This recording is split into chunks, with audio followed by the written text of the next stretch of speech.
It is early days in the 2025 offseason, but this is the time to get value. This is the optimal time to be drafting in best ball leagues. You can take advantage of incredible ADP inefficiencies. Where do we start? In the second round, pick 17 on Underdog. It is Christian McCaffrey. The consensus 101 year after year after year is now the consensus a mid-second round pick. And what has changed about Christian McCaffrey? Was he not injury prone last year, the year before that, the year before that? Yeah, we know he's injury prone. He's probably going to miss some time. But when he's out there, Christian McCaffrey is always a threat to put up 30 fantasy points. And now the San Francisco defense is degraded. They're going to have to invest in that defense in the draft. Less likely they draft a running back. That means you have to score a lot more points. They're going to be dumping it off more to McCaffrey in 2025 than they ever have. I wasn't interested in him at the 101 in 2024, but I am very, very interested in Christian McCaffrey at the 206 in 2025. Gobble up that value, maximize your upside in best ball leagues. You want the boom weeks, and that's what Christian McCaffrey delivers. Even if he's injured for the first few weeks of the season for some reason, well, he comes back and he helps you win all the money in the best ball playoffs. Now, at wide receiver, the best early value, top 50 pick here, but I can't believe how late he's going. We're talking fourth round, right? Pick 40? Patrick Mahomes' go-to receiver, Xavier Worthy. Let's talk about how he finished the year. Week 16 against Houston, 20 fantasy points. Week 17 against Pittsburgh, 23 fantasy points. And then in the playoffs, he goes for 22 fantasy points in the AFC Championship game and then 35 plus fantasy points in the Super Bowl. What do we know about Xavier Worthy from his time at Texas? He's way more than a deep threat. He can get open underneath. He can win on double moves. He is an all-purpose receiver that just happens to be the fastest in the history of the NFL scouting combine. And what are we worried about? DeAndre Hopkins, Juju Smith-Schuster, Travis Kelce. It's just a dust bowl right now in Kansas City. And who is rising up? It is Xavier Worthy. What about Rashee Rice? Coming off a devastating injury and facing a suspension.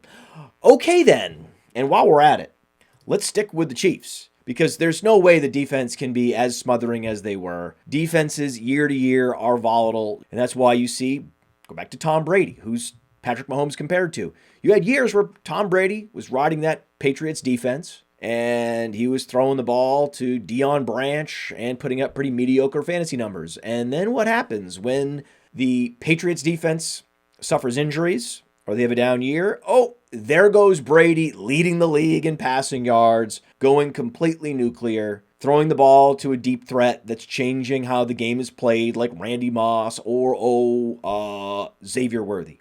So now I look up on Underdog, Patrick Mahomes is going at pick 75.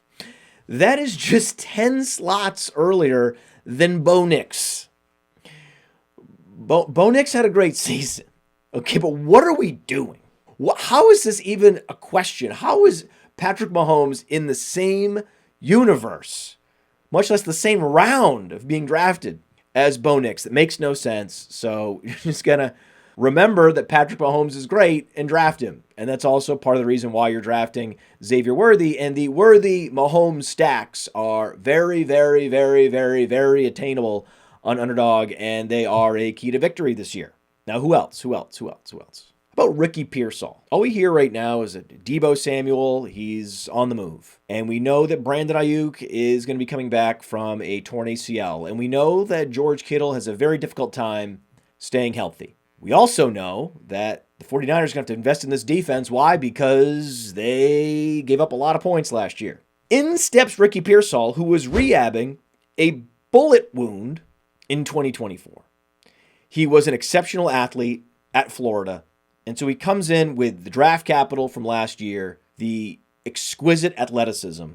Like Xavier Worthy, we forget that he put on a show at the end of the season. 29 fantasy points in week 17, 19 fantasy points in week 18. We're going to get more of the same this year from Ricky Pearsall. He is the quintessential sophomore breakout wide receiver. Why would you draft Rome Odunze a couple rounds earlier when you can get Ricky Pearsall, who is in a better position to break out than even Rome Odunze. Because Ricky Pearsall doesn't have a healthy DJ Moore. Ricky Pearsall has a Pro Bowl pocket passer. Say that 10 times twice. So I love him at slot 83. And then, of course, we have to pick a rookie running back. We know Devin Neal is fast. We know Devin Neal is big, 220 pounds. And he has the college production of a metronome. 1,200 yards, back-to-back seasons. 17 touchdowns, back-to-back seasons. 24 catches, back-to-back seasons. He is a box-stuffing running back with a profile not unlike a Marion Hampton, Quinshawn Judkins, Travion Henderson. Running backs going 5 rounds earlier on Underdog. You can get Devin Neal at pick 128. He could conceivably leak into the first round, the late first round. If not, he's definitely a second-round pick. And he has all the bell cow traits you're looking for heading into 2025. He is the best value rookie on the board and the must-draft player in the early best ball tournaments in 2025. Oh, I'm back. I got so excited about those ADP values, I made a mess. I've taken a shower. I'm clean-shaven. I've propped my chair up. I'm ready to talk about the players I would never draft at their current way too early best ball ADPs.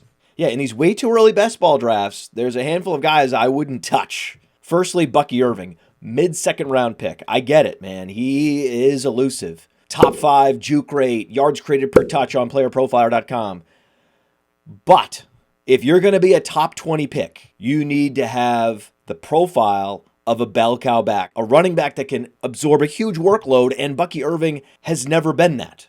He maxed out at 172 carries in college and 207 carries in the NFL, and he's not even the best receiving back on his team. So what are we doing here? I get it. Like, he became the primary back as the season rolled along and supplanted Rachaad White. But Rachaad White's not going anywhere. Rachaad White is going to be the go-to receiver on passing downs, and Bucky Irving will deliver explosive plays, certainly, but not consistently enough to be a top 20 pick in best ball leagues. Get out of here.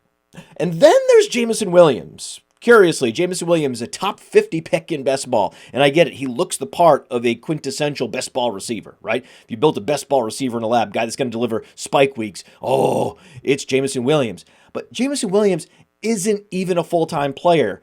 And he doesn't earn targets. 90 targets in a full season? Outside the top 50 in targets, and yet he's inside the top 50 in ADP.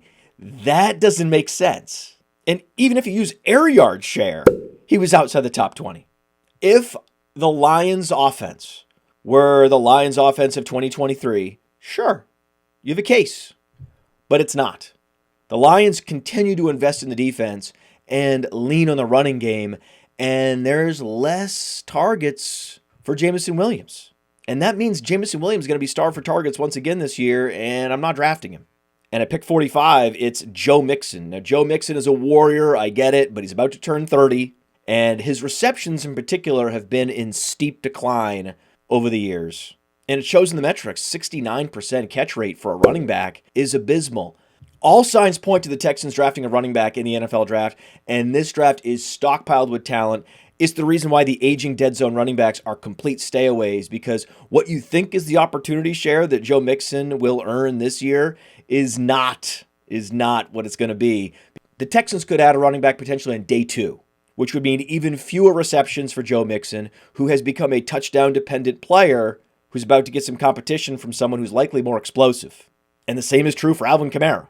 Alvin Kamara also a warrior, and he's going around later, and he has even more red flags.